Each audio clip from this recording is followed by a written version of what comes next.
할렐루야. 우리 주 하나님, 우리 주 예수 그리스도를 기뻐하고 찬송합니다. 하나님 말씀 공부하는 시간 갖겠습니다. 굴송이 보약큐티 2021년 4월 27일 화요일 역대하 30장에서 오늘 33장까지 말씀을 중에서 제가 좀 가이드를 해드리겠습니다.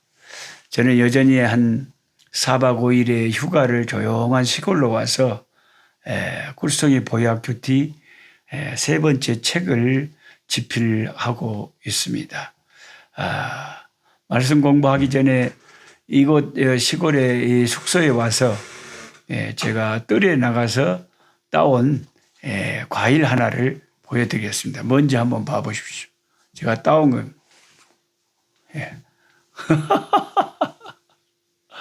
엄청나게 크죠. 와, 진짜 이게 바로 말하자면은 뭐 보통 사람 얼굴만 한 수박만 한 석류입니다. 포머그네이트라고 석류인데 이거 하나 보니까 진짜 와, 그 진짜 가나안에 있던 과일처럼 와 진짜 뭐 가나안의 그 이스라엘 백성들이 가져온 엄청나게 큰 그런 과일들처럼 그렇게 이렇게 큰 난 이렇게 큰 것은 나 평생 처음 봤어. 이게 화면에 얼마나 크게 나올지 모르지만 하여튼 겁나 큽니다. 겁나 커. 보통 큰 게 아니에요. 예. 갖고 요것을 이제 알뜰한 우리 집사람이 알을 다 빼가지고 그것을 이제 무슨 어디 비닐 같은 데다가 속에다가 집어여가지고 각각각 조사갖고 물만 쫙 나오게 해가지고 그 생물을 이 완전히 이 말하자면은 석류 주스를 참 마시는데 진짜 보통 마시는 게 아니에요. 그 주스 한 잔 줘보세요. 자, 이제 말씀 공부를 해야 되는데 이거 제가 들고 있는 게 뭐냐면은 금방 그 말하자면 이 석류 요 알을 빼갖고 그 비닐 봉다리에 여갖고 각각 그냥 지어 짜갖고 짜면은 이게 빨간 지가 물만 나옵니다. 그러면 요것을 딱 마시면은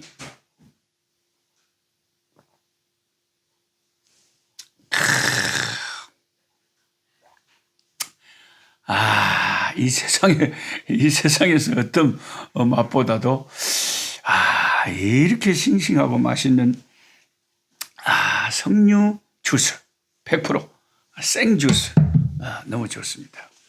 그리고 제가 또 성경 공부하기 전에 보여드리고 싶은 게 이 집의 정원에 이 말하자면은 이렇게 큰 말하자면은 석류나무뿐만 아니라 나는 석류나무에 막 이게 막 이렇게 걸려 있어서 막 축구공이 걸려 있는 줄 알았어요. 와. 그리고 이제 제가 아프리카 땅에서 본 이 다육이 한국에서 평택의 한빛교회 우리 재백절 목사님 사모님 문경란 사모님이 참 그 사택에 예쁘게 조그맣게 그 다육이를 그렇게 귀엽게 키우고 있던 걸 봤는데 그 다육이를 땅에다 심으면 다육이가 얼마나 크는지요. 요 뒤에 있는 이 나무보다 훨씬 더 큽니다. 이렇게 커버려요. 다육이가. 그 다육이가 막상 그렇게 땅에다가 제대로 심어 놓으면 그렇게 크다는 것을 또 제가 한번 보여드리겠습니다. 그거 한번 보시고 성경 공부하도록 하겠습니다. 와, 이거 좀 보세요. 오메. 와, 이게 오메 겁나게 큰 무슨 와, 이게 전부 석류나무에 이렇게 와 풍성한 석류가 오마 뭐 축구공 달리듯이 달려버렸네요. 와, 대단하다 대단해. 이야, 그 무슨 가나안 땅의 그 열매들처럼 크다 오메. 자, 이 꽃이 무슨 꽃일까요? 이게 바로 제가 항상 곁에 두고 있던 다육이 꽃입니다. 다육이를 땅에다 심어 놓으면은 야들이 이렇게 커버려갖고 다육이가 클라면은 웜에 먼 나무처럼 이렇게 커버립니다. 다육이 큰 것 좀 봐보세요. 와마. 웜에 다육이 나무 좀 봐봐요. 다육이 덩치가 이렇게 커버린다니까요. 이렇게. 웜에 먼 나무 같잖아요. 우리가 보통 다육이를 집에서 시방 째까나 화분에다만 딱 키우고 많게 걸제 요것을 땅에다가 딱 심어 놓으면은 웜에 이렇게 커버려요. 다육이가 큰 나무 같잖아요. 그죠? 웜에 와 이렇게 큰 나무 옆에 다육이가 와 진짜 큽니다. 와. 자, 어제는 히스기 왕의 아버지 아하스가 나와서 영 그냥 기분이 안 좋았는데 하도 악한 왕이라서 죄를 많이 짓고 그러니까 그것을 읽는 우리들까지라도 기분이 안 좋잖아요. 하나님을 자꾸 슬프게 하고 죄를 짓고 막 악하고 그러면. 그런데 오늘은 조금 이제 우리가 기분이 풀리는 게 아하스 같은 그런 악한 왕에게서 히스기야 왕이 아들이 등장을 합니다. 아따 속이 시원해 보여. 히스기야는 왕이 되자마자 신앙 개혁, 종교 개혁을 시작합니다. 자기 아버지 아하스 때의 성전 문을 폐쇄했는데 다시 성전 문을 활짝 열고 성전을 아버지가 다 부숴놓은 성전을 수리하기 시작합니다. 예배를 드리기 위해서 레위인들을 성결하게 준비시킵니다. 그리고 남유다 지도자들을 하나님 앞에 나와 제단을 쌓고 예배를 드리게 만들어요. 그곳으로 그치지 않고 온 유다 나라의 유월절을 선포합니다. 야, 진짜 제대로 된 왕이 다윗 이래로 시방 나왔습니다. 남유다 백성들뿐만 아니라 망해버린 북이스라엘의 난민까지 모두 수용하는 전국적인 유월절을 선포하고 지켰습니다. 이제 히스기야 왕, 남유다 히스기야 왕 이후로는 북이스라엘은 망해버리고 없어요. 그래서 7일 동안의 성회 기간 동안, 그 유월절 성회 기간 동안 백성들은 육적으로 영적으로 충분히 배부르게 먹었습니다. 말씀에 은혜도 충분히 받았습니다. 남유다 백성들도 하나님 안에서 지낸 7일의 성회 기간이 얼마나 값지고 은혜로운지 깨달았습니다. 그 후에 일어난 놀라운 변화가 있습니다. 역대하 31장 1절을 읽어드리겠습니다. 이 모든 일이 끝남에 거기에 있는 이스라엘 무리가 나가서 유다 여러 성읍에 이르러 주상들을 깨뜨리며 아세라 목상들을 찍으며 유다와 베냐민과 에브라임과 므낫세 온 땅에서 산당들과 제단들을 제거하여 없애고 이스라엘 모든 자손이 각기 자기들의 본성 기업으로 돌아갔더라. 와우, 진짜 은혜의 역사가 나타납니다. 7일간의 성회가 끝나고 히스기야가 왕이 명령하지도 않았는데 북이스라엘 백성들은 우상을 자기들의 손으로 깨 부수는 거예요. 남유다 백성들도 우상을 같이 부숩니다. 북이스라엘은 나라가 망했지만 200년 전 여로보암 1세부터 우상 숭배자들의 나라였습니다. 그런데 그들이 나라가 망하고 나서 이제 그 남아있는 자들이 은혜를 받고 보니까 자기 손으로 우상을 부수는 대삶의 변화의 역사가 일어난 거죠. 남유다 백성들도 아하스 시절 만들었던 우상을 히스기야의 명령 없이도 자기들 손으로 부숩니다. 이것이 은혜 받은 자들의 삶입니다. 사도행전에도 보면 하나님의 은혜가 다 어느 곳에 부흥의 역사가 일어나고 성령이 역사하면 사람들이 회개하기 시작하고 변화가 일어나고 악한 귀신들이 소리를 지르면서 떠나가면서 완전히 삶이 바꿔지는 대개혁의 역사가 일어나죠. 억지로 시키고 가르쳐도 안 되던 일이 은혜의 성에 한번 열고 충만 성령 충만 은혜 충만 말씀 충만하고 나니까 그들의 손으로 우상을 스스로 깨버립니다. 이것이 은혜가 가져오는 놀라운 변화의 역사입니다. 은혜의 시발점이 됐던 히스기야는 또 한 번 백성들 앞에서 모범을 보이는데 역대하 31장 3절. 또 왕의 재산 중에서 얼마를 정하여 여호와의 율법에 기록된 대로 번제 곧 아침과 저녁의 번제 안식일과 초하루의 절기의 번제에 쓰게 했다. 왕의 재산 중에서 일부를 떼어내서 하나님 앞에 제사 드리는데 그것을 써서 하나님의 제사를 끊치지 말게 하라. 이 왕이 신앙의 본을 보이고 왕이 먼저 하나님 앞에 갖다 바치고 왕이 먼저 솔선수범하여 바치니까 참말로 이제 이것을 백성들이 안 따라갈 수가 없는 거죠. 그리 히스기야는 백성들에게 이제 자기가 본을 보인 다음에 역대하 31장 4절에 말합니다. 또 예루살렘에 사는 백성을 명령하여 제사장들과 레위 사람들 몫의 음식을 주어 그들에게 여호와의 율법을 힘쓰게 하라 하니라. 백성들에게 명령을 내는 거예요.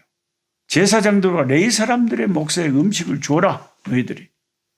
그래서 하나님의 말씀을 잘 지킬 수 있도록 해라. 쉽게 말하면 이것은 11조를 내라는 명령이었죠. 11조는 성전 관리와 레위인과 제사장들의 생활하는 데 사용됐습니다. 그러나 백성들이 11조를 정직하게 내지 않아서 레위인들과 제사장들의 생활이 고통을 받고 그들이 온전히 하나님의 전에서 율법을 전수하는 일과 예배를 집례하는 일에 마음을 쓰지 못했습니다. 결국 그들은 생업을 위해서 다른 일을 전전하다 보니 성전은 피폐해지고 백성들이 성전에 나와서 예배드리는 일이 소홀해졌기 때문에 11조를 백성들이 안 내버리니까 헌금을 안 해버리니까 레위인들이 생활을 할 수가 있어야죠. 그러니까 하나님의 성전 섬기는 것이 엉망이 될 수밖에 없어요. 이 문제를 알고 있었던 히스기야 왕이 명령을 내립니다. 그래서 백성들은 이제 은혜를 받고 나니까 첫 소상과 11조를 하나님의 창고에 드리기 시작하는데 왕의 명령이 내리자 역대하 31장 7절에서 9절입니다. 왕의 명령이 내리자 곧 이스라엘 자손이 곡식과 포도주와 기름과 꿀과 밭의 모든 소산의 첫 열매들을 풍성히 드렸고 모든 것의 11조를 많이 가져왔으며 유다 여러 성읍에 사는 이스라엘과 유다 자손들도 소와 양의 11조를 가져왔고 또 그들이 하나님 여호와께 구별하여 드릴 성물의 11조를 가져왔으며 그것을 쌓아 여러 더미를 이루었는데 셋째 달에 그 더미들을 쌓기 시작하여 일곱째 달에 마친지라. 참 은혜스러운 지도자 한 분이 왕이 되니까 은혜스러운 지도자 한 명이 세워지니까 참 놀라운 변화가 일어나네요. 셋째 달에 시작해서 일곱째 달에 마쳤는데 5개월 동안 장장 온 나라가 11조 드린다고 야단 법석이 났답니다. 왕의 말이 떨어지자마자 은혜를 받은 자들이 지금까지 헌금하지 못했던 것을 회개하고 하나님의 전에 드려야 될 그 모든 예물들을 갖다가 바쳤다는 거죠. 그 당시 남유다는 풍족한 시절이 아니었습니다. 북이스라엘 아시리아에 의해서 멸망당했기 때문에 아시리아의 군대는 북이스라엘의 주둔해서 있었고 호시탐탐 남쪽 유다까지 삼키려고 노리고 있었습니다.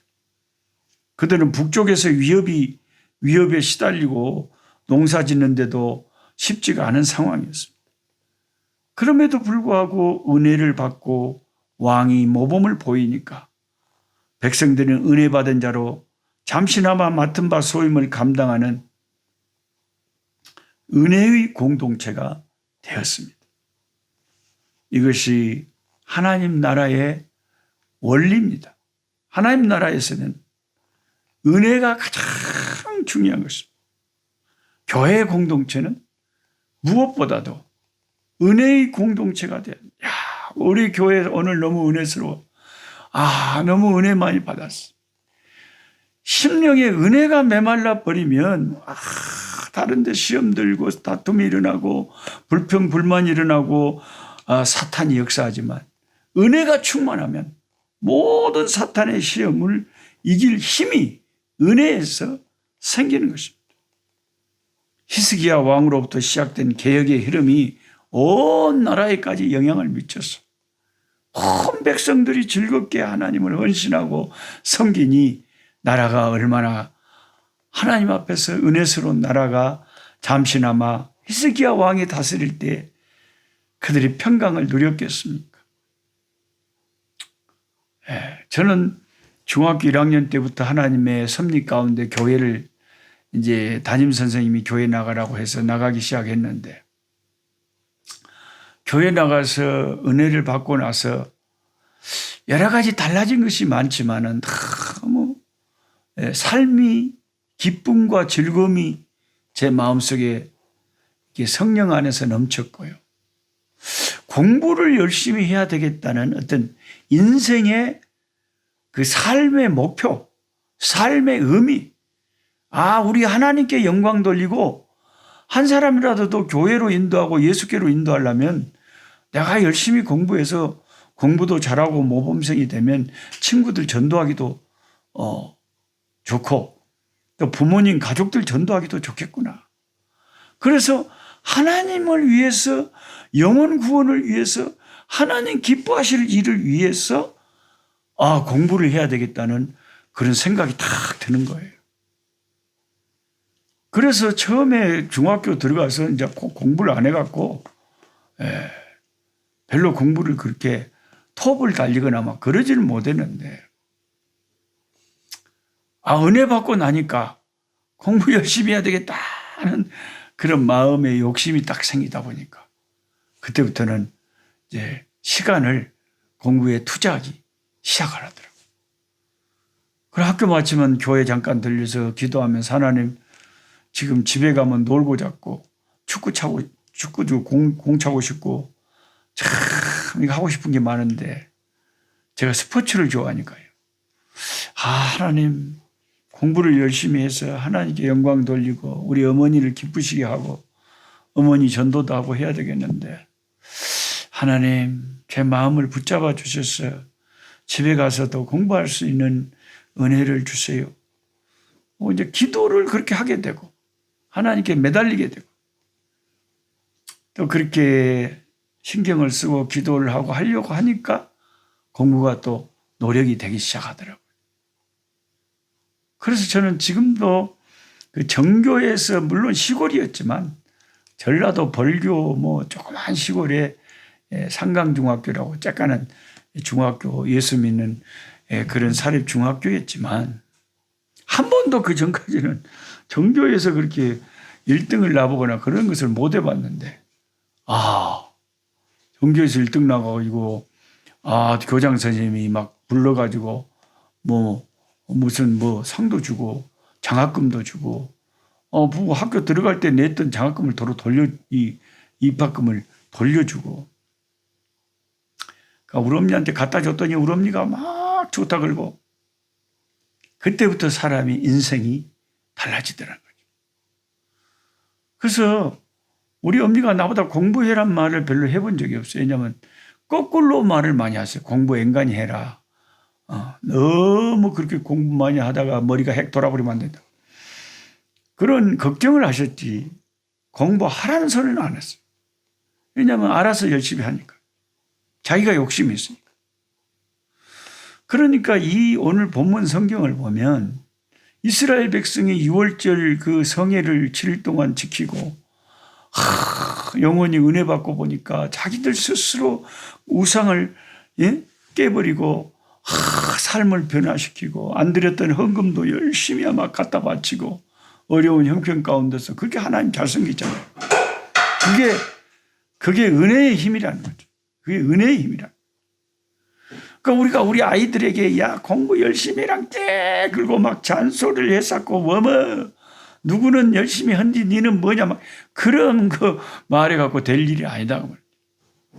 사실 부모님들이 본을 보이면서 진짜 우리 아이들이 마음속에 예수님이 예수 이름 복음이 들어가고 성령이 함께 계시고 그 아이들이 내가 우리 주님을 위해서 하나님의 영광을 위해서 내가 열심히 살아야 되겠구나. 뭔가 그런 자기 은혜를 받고 나면 삶의 목표가 생기고 삶의 의욕이 생기고 삶의 의미가 생기고 그런 그 성령의 역사하심과 도우심으로 그렇게 변화가 일어나고 스스로 열심히 하게 되는 일이 벌어질 때 그게 진짜 이제 일이 제대로 되는 거죠. 그걸 억지로 시켜갖고 될 일이니까 지가 욕심을 갖고 해야 일이 되지. 학교에서 공부 잘하는 애들 특징이 뭡니까? 지가 욕심을 갖고 열심히 하는 거예요. 저도 이제 학교에서 이렇게 1, 2등을 다툴 때 이렇게 보면요. 아무리 작은 학교라도 1등, 2등을 한다는 게 쉬운 게 아니에요. 이렇게 보면은 그 공부 잘하는 애들이 있잖아요, 반에서. 그럼 학교 가서 실시간에도 이렇게 공부하면서 그 친구를 자꾸 자극이 되는 거예요. 그 친구를 가만히 쳐다보고 있으면 제가 어제 몇 시까지 잠 안 자고 공부했을까? 그럼 제가 물어봐요. 야, 효진아, 네 어제 몇 시까지 했냐, 공부? 밤 12시까지 했지? 그걸 물어보면 걔가 아니, 일찍 잤어요, 엄마. 그러고 지가 또 나한테 물어. 그럼 녹순이는 몇 시까지 했냐? 엄마, 나도 일찍 잤단게.